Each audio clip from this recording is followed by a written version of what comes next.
I still remember the smell of my childhood home, the thick scent of earth after rain, the faint hum of cicadas in summer, and the sharp, relentless voice of my family. They told me I was crazy, a fool chasing a pipe dream, that I'd fail and turn into some pathetic joke. For years I kept my head down, but deep inside, that fire to restore something real, the heritage seeds, the resilient crops, never died. And I swore one day they'd see.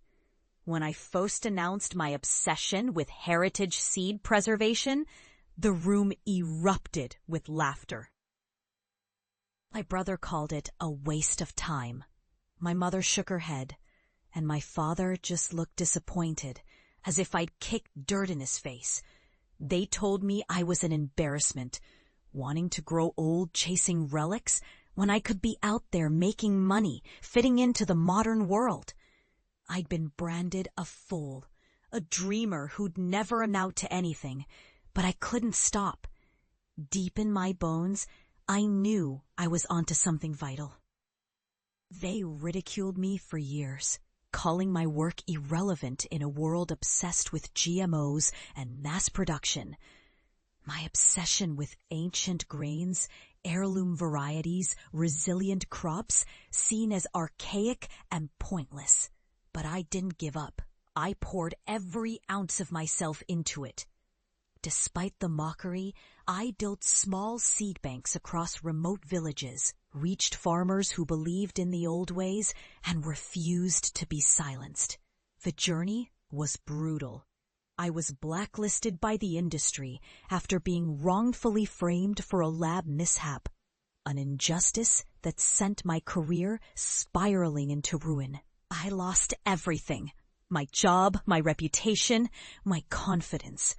But I clung to my mission as if my life depended on it, which it did. Every setback, every sneer only hardened me. I worked in the shadows, alone, driven by the belief that these seeds, these ancient, resilient varieties, could change the world. And change it did. Years later, I had built a network, a movement. My work gained recognition, first locally, then globally. I led efforts to restore heirloom seeds that had nearly vanished, crops that could withstand droughts, pests, and climate change. My research proved that traditional varieties, once dismissed, were vital for food security. It wasn't just about seeds. It was about resilience, about survival. My name, once smeared and ridiculed, became synonymous with hope for small farmers and communities struggling to stay afloat. And now I was returning home, not as the disgraced scientist they'd mocked, but as a leader.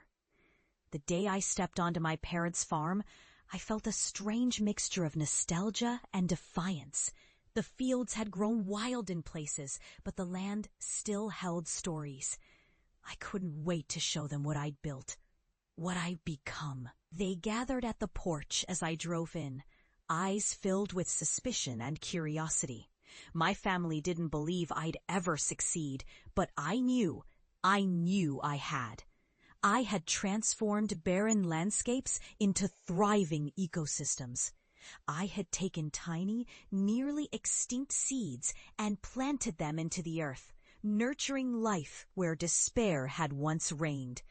My work had turned into fields of golden heirloom grains, lush vegetables, and resilient native plants that thrived despite droughts and storms.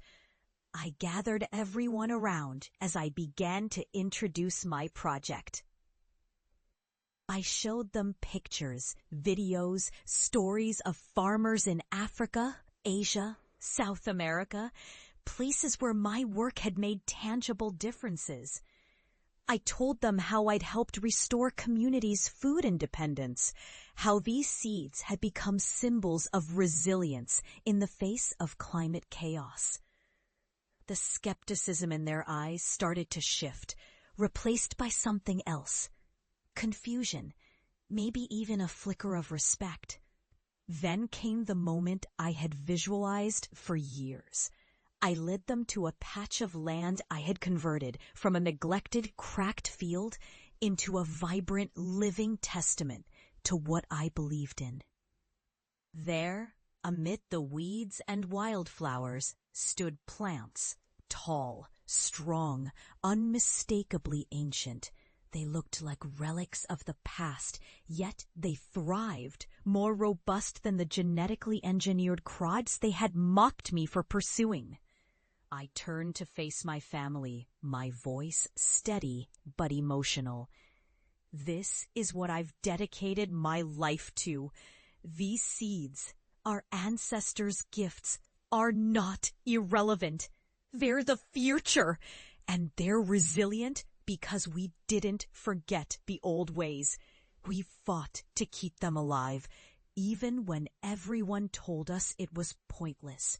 Suddenly, my father's eyes widened. My brother stared silently, disbelief washing over his face. My mother looked away, but I saw the flicker of recognition, perhaps regret. They had ridiculed me, called me a fool, told me I'd fail. And now they were witnessing firsthand what perseverance and belief could create. The air grew heavy as they processed it all, and I felt a surge of catharsis, an unstoppable truth finally piercing through years of doubt. I had turned their skepticism into a lesson, their ridicule into a legacy. I didn't need to say much after that. Watching their faces, I realized something profound. Success isn't just about fame or recognition. It's about proving that resilience, conviction, and unwavering dedication can rewrite the narrative, even when the world says you're foolish. They had judged me based on their narrow vision, but I had shown them a broader horizon, one rooted in trust, tradition, and hope.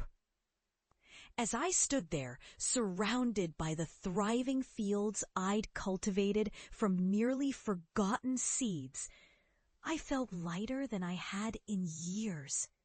I had risen above the lies, the false accusations, the exile. I had turned my shame into strength, my mockery into meaning. And in that moment, I understood this truth.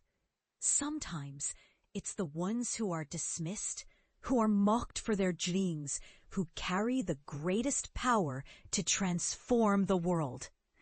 Because what they nurture, what they believe in, can grow into something far greater than anyone ever imagined. So I looked at my family, smiled, and said, "The seeds I've been planting aren't just about crops. They're about hope, about resilience, about never letting anyone tell you what your future should be. Because when you do what you believe in, even the impossible can become reality." And it did.